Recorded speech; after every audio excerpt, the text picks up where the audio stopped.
Olá pessoal, tudo bem? Novamente vamos dar continuidade aos nossos estudos bíblicos. Hoje nós vamos estar estudando a lição de número 13, o juízo. Eu espero que vocês estejam bem, todos na graça do Senhor Jesus. Nesse momento nossos auxiliares vão cumprimentar vocês também. Oi pessoal, tudo bem? Oi pessoal, tudo bem? Então, aquele que fica falando lá é o Vicente, o nosso auxiliar. Então, como já expliquei, nós estamos aqui na lição de número 13. E eu queria dar, assim, uma informação, Aqueles que nos acompanham já devem ter percebido que eu mudei o nome do canal, que teve necessidade, Então, não é mais canal Mara de Versos, é canal Bonespacio Santana. Tá? Eu espero que vocês fiquem conosco, assistam todo o nosso trabalho, que é muito importante, esses estudos bíblicos que nós temos postado, tá? Para conhecimento, para uma preparação, para quem tiver o desejo de conhecer mais da palavra de Deus. Nós estamos aqui aprendendo mais junto com vocês. E aqui a nossa introdução da lição de número 13, que tem o título de O Juízo, diz assim: um fato bíblico indiscutível é que todos os seres humanos de todos os tempos enfrentarão o julgamento de Deus. Disse Salomão, porque Deus há de trazer a juízo todas as obras, até as que estão escondidas, quer sejam boas, quer sejam más. Isso vocês vão ver lá no livro de Eclesiastes, capítulo 12, versículo 14. E Paulo, lá em Romanos 14, 10, o apóstolo Paulo disse assim: pois todos compareceremos perante o tribunal de Deus. Então, de que modo ocorrerá esse julgamento? Sob que critérios ele estará fundamentado? Quem é o juiz? Como podemos ser absolvidos? Então, hoje nós vamos descobrir todas essas respostas através da Bíblia, no decorrer desse estudo bíblico aqui. Aqui a pergunta de número 1 é: para onde foi Jesus após sua ascensão? Após a ressurreição, nós sabemos que Jesus subiu ao céu, E para onde foi Jesus depois disso? Vamos ver o que está lá em Hebreus, capítulo 8, versículo 1 e 2. Ora, o essencial das coisas que temos dito é que possuímos tal sumo sacerdote que se assentou à destra do trono da majestade nos céus, como ministro do santuário e do verdadeiro tabernáculo que o Senhor erigiu, não o homem. E também Hebreus capítulo 9, versículo 24. Porque Cristo não entrou em santuário feito por mãos, figura do verdadeiro, porém no mesmo céu, para comparecer agora por nós diante de Deus. Também nós vamos ver Apocalipse, capítulo 1, versículo 12 e 13. Voltei-me para ver quem falava comigo, e voltando, vi 7 candeeiros de ouro, e no meio dos candeeiros, um semelhante a filho de homem, com vestes talares e cingido à altura do peito, com uma cinta de ouro. Então, para onde foi Jesus após sua ascensão? Então, mediante essas passagens bíblicas e esses capítulos e versículos que foi lido aqui, tanto de Hebreus como de Apocalipse, então Jesus foi atuar como ministro do santuário e do verdadeiro tabernáculo que o Senhor erigiu e não o homem. Então nós sabemos que Jesus, depois da sua ascensão, ele foi atuar no tabernáculo do céu. A pergunta 2. O que aconteceria no céu e na terra no fim dos 2.300 tardes e manhãs? Vamos ver Daniel, capítulo 8, do versículo 14 até o 17. Ele me disse: até 2.300 tardes e manhãs o santuário será purificado.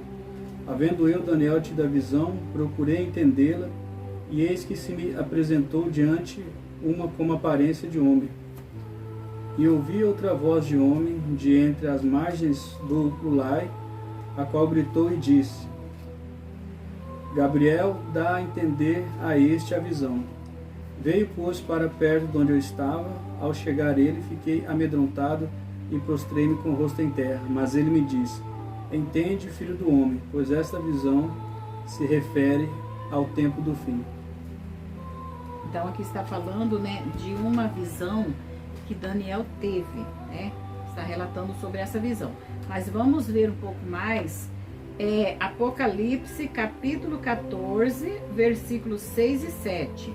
Vi outro anjo voando pelo meio do céu, tendo um evangelho eterno para pregar aos que se assentam sobre a terra, e a cada nação e tribo, língua e povo, dizendo em grande voz: Temei a Deus e dai-lhe glória, pois é chegada a hora do seu juízo, e adorai aquele que fez o céu e a terra e o mar, e as fontes das águas.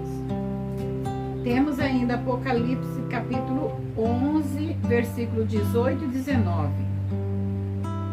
Na verdade, as nações se enfureceram, chegou, porém, a tua ira, e o tempo determinado para serem julgados os mortos, para se dar o galardão aos teus servos, os profetas, aos santos e aos que temem o teu nome, tanto aos pequenos como os grandes, e para destruíres os que destroem a terra. Abriu-se então o santuário de Deus, que se acha no céu, e foi vista a arca da aliança no seu santuário, e sobrevieram relâmpagos, vozes, trovões, terremoto e grande saraivada. E finalizando, Apocalipse capítulo 10, do versículo 7 até o 11. Quando tiverem então concluído o testemunho que devem dar, a besta que surge do abismo pelejará contra elas, e as vencerá e matará. E o seu cadáver ficará estirado na praça da grande cidade, que espiritualmente se chama Sodoma e Egito, onde também o seu Senhor foi crucificado.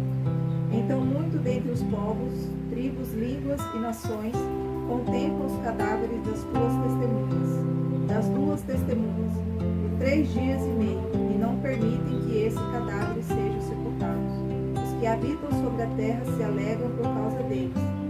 Realizarão festas e enviarão presente uns aos outros, porquanto esses 2 profetas atormentaram os que moram sobre a terra.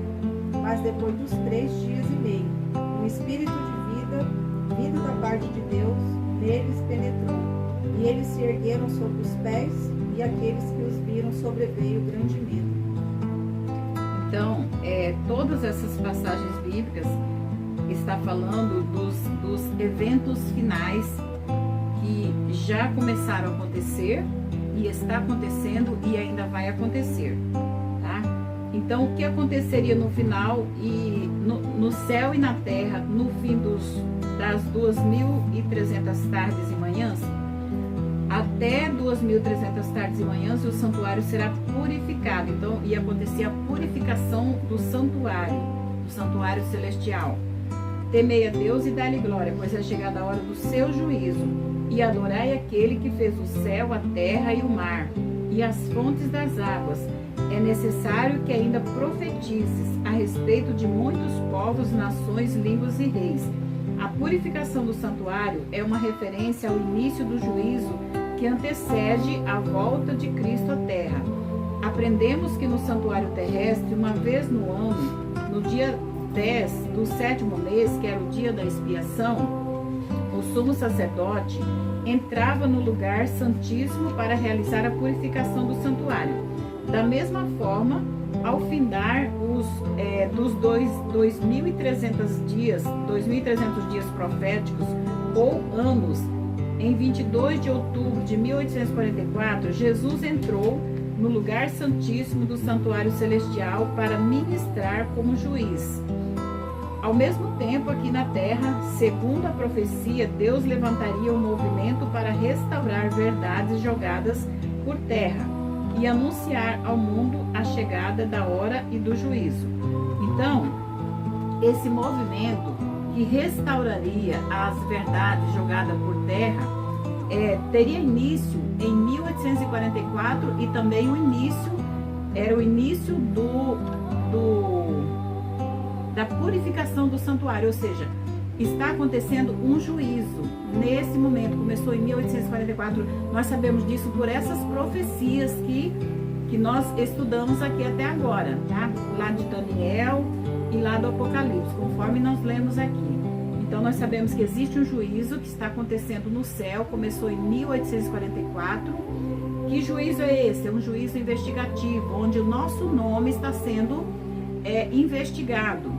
Todos os nossos atos estão sendo investigados. Desde lá de 1844 para cá, está acontecendo esse juízo. Quando Jesus subiu ao céu e se assentou no santuário feito por Deus e não pelo homem. E lá está acontecendo esse julgamento, tá? Dando aqui continuidade. Que profecia revela a data do início da contagem dos 2.300 anos? Vamos ver capítulo 9 de Daniel, do versículo 24 ao 27. 70 semanas estão determinadas sobre o teu povo e sobre a tua santa cidade, para fazer cessar a transgressão, para dar fim aos pecados, para expiar a iniquidade, para fazer a justiça eterna, para selar a visão e a profecia, e para ungir o Santo dos Santos. Sabe e entende, desde a saída da ordem para restaurar e para edificar Jerusalém, até ao ungido, ao príncipe, 7 semanas e 62 semanas. As praças e as circunvalações se reedificarão, mas em tempos angustiosos. Depois das 62 semanas, será morto ungido e não estará. E o povo de um príncipe que há de vir destruirá a cidade e o santuário, e o seu fim será num dilúvio. E até ao fim haverá guerra, desolações são determinadas. Ele fará firme aliança com muitos por 1 semana. Na metade da semana fará cessar o sacrifício e a oferta de manjares. Sobre a asa das abominações virá o assolador, até que a destruição que está determinada se derrame sobre ele.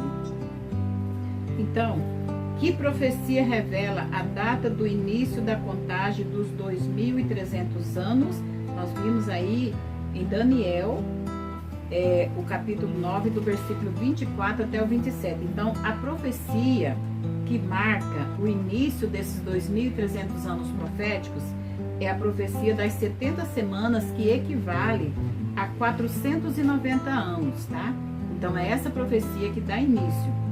O início da contagem das 70 semanas proféticas, que significa 490 anos, e dos 2.300 anos, se deu no ano 457 a.C., com o decreto do rei Artaxerxes, permitindo a reconstrução do templo e da cidade de Jerusalém. Isso vocês podem ver lá no livro de Esdras, capítulo 7. Vocês pegaram o livro de Esdras, lá no capítulo 7, vocês vão ver tudo como foi essa restauração de Jerusalém. Aqui nós vamos para a pergunta 4. Qual é o papel de Jesus no julgamento? Vamos ver Evangelho de João, capítulo 5, versículo 22. E o Pai a ninguém julga, mas o Filho confiou todo o julgamento. Então, hoje Jesus está fazendo o papel de juiz. Jesus está julgando, fazendo julgamento lá no céu. E vamos ver também Daniel, capítulo 7, versículo 9 e 10. Continuei olhando até que foram postos uns tronos, e o ancião de dias se assentou. Sua veste era branca como a neve, e os cabelos da cabeça como a pura lã. E o seu trono eram chamas de fogo, e suas rodas eram fogo ardente. Um rio de fogo manava e saía de diante dele. Milhares de milhares o serviam, e miríades de miríades estavam diante dele. Assentou-se o tribunal e se abriram os livros. Então, qual é o papel de Jesus no julgamento? Papel de juiz, tá? E vamos ver também a pergunta aqui, a pergunta 5. Além de juiz, qual é a outra função desempenhada por Jesus? 1 João, aqui já vai para as cartas, né? 1 João, capítulo 2, versículo 1. Filhinhos meus, Essas coisas vos escrevo para que não pequeis. Se, todavia, alguém pecar, temos advogado junto ao Pai, Jesus Cristo, o justo. Então, além de juiz, Jesus também faz o papel de advogado, tá? Ele é o nosso intercessor. Aqui vem algo muito importante, uma instrução muito importante para nós, um ensinamento muito importante para nós. Por que nós não devemos nos acomodar nos nossos pecados? Nós não temos condições, já falamos isso em vários estudos, né? Nós não temos condições de resolver o problema do pecado que nós cometemos. Então, assim, a partir do momento que nós cometemos esse pecado, nós devemos entregá-lo a Jesus, pedir para que Jesus nos perdoe, né? E nos conceda o arrependimento, né? Porque até o arrependimento é Ele que nos dá, que de nós mesmos nós não conseguimos, temos uma natureza difícil, né? Uma natureza pecadora. Então devemos diariamente pedir que o Senhor Jesus nos transforme, né? Que tenha misericórdia de nós e confessar os nossos pecados, porque Ele está fazendo o papel de intercessor, de advogado. Satanás é o acusador, mas Jesus é o nosso advogado. Ele intercede por nós junto ao Pai, né? Então ele está fazendo o papel de juiz, mas também de advogado. Mas vai chegar um momento que ele não vai mais interceder, tá? Aí ele vai ser somente o juiz. Então hoje é o dia de nós arrependermos dos nossos pecados, confessar e abandonar os nossos pecados e nos entregar totalmente à vontade do Senhor Jesus, né? Para que Ele mude a nossa natureza.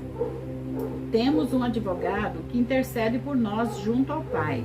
O juízo é realizado em 3 fases.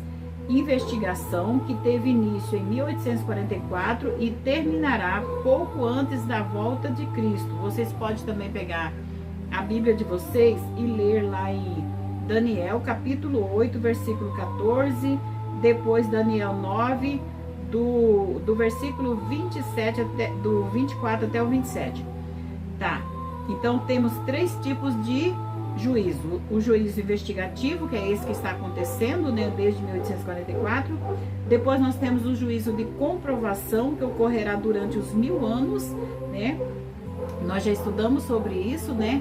1000 anos no céu, que os salvos vai estar com Cristo, e durante esse período vai acontecer o juízo de comprovação. O que significa esse juízo de comprovação? É quando muitas pessoas vão questionar por que irmão fulano, irmão ciclano, pastor fulano de tal, não estão ali. Parecia que estava tudo certinho com a vida deles, mas aí vai ser revelado que essa pessoa vivia uma vida dupla. Aparentemente vivia uma vida santificada, mas as ocultas vivia um outro tipo de vida, né, que não era visualizado pelos irmãos ou pela sociedade. Então, esse juízo de comprovação é para mostrar, porque Deus é justo, Ele é justo e Ele não quer que ninguém se perca, mas as verdades vão ser esclarecidas, né? Então, esse juízo de comprovação vai ser para isso, para esclarecer por que fulano não está lá, ou tal pessoa assim. E depois tem o juízo de execução, que é o juízo final, que ocorrerá após os 1000 anos, tá? Vocês podem ver Apocalipse capítulo 20, versículo 4, também 1 Coríntios, capítulo 6, verso 2, também Apocalipse 20, do 7 até o 10, tá? Então, essas foi o nosso estudo de hoje. Nós vamos dividir, como eu já expliquei antes, né? Nós vamos dividir porque para não ficar muito longo, né? E para vocês assistir tudo, né? Para que vocês assistam tudo. Então, ficando um pouco menor, né? O vídeo um pouco mais curto, fica mais fácil de vocês assistirem. Hoje nós não fizemos a nossa oração no início, mas nós vamos fazer agora, tá? Vamos curvar a nossa cabeça e vamos orar. Pai querido, nosso Deus eterno, nós agradecemos ao Senhor por nos dar a oportunidade de transmitir a Tua Santa Palavra para todos aqueles que estão assistindo esses estudos bíblicos. abençoe cada pessoa que está assistindo, para que ela sinta no coração dela o desejo de ter um encontro verdadeiro e genuíno com o Senhor Jesus. Que cada pessoa entregue a sua vida ao Senhor Jesus, para que possa se preparar para que na vida do Senhor Jesus possamos ir todos como uma grande família habitar com o Senhor no céu. Fique conosco, Senhor, te pedimos e te agradecemos em nome de Jesus. Amém. Então aqui nós nos despedimos e no próximo estudo nós vamos dar continuidade a esse tema que é o juízo, tá? Fiquem todos com Deus. Tchau, tchau. Tchau, pessoal.